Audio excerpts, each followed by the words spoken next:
وَيَقُولُ الْإِنسَانُ أَإِذَا مَا مِتُّ لَسَوْفَ أُخْرَجُ حَيًّا۔ اور کافر انسان یہ کہتا ہے کہ جب میں مر چکا ہوں گا تو کیا واقعی اس وقت مجھے زندہ کر کے نکالا جائے گا؟ أَوَلَا يَذْكُرُ الْإِنسَانُ أَنَّا خَلَقْنَاهُ مِن قَبْلُ وَلَمْ يَكُ شَيْئًا۔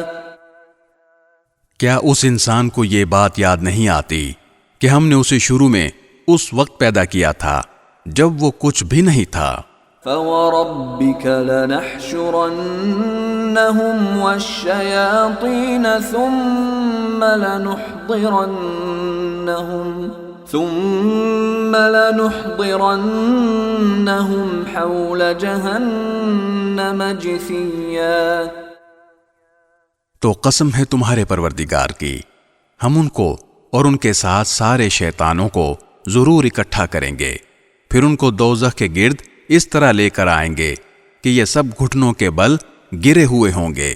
ثم لننزعن من كل شيعة أيهم أشد على الرحمن عتيا۔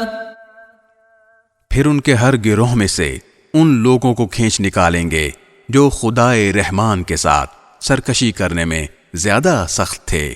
ثم لنحن أعلم بالذين هم أولى بها صليا۔ پھر یہ بات ہم ہی خوب جانتے ہیں کہ وہ کون لوگ ہیں جو سب سے پہلے اس دوزخ میں جھونکے جانے کے زیادہ مستحق ہیں۔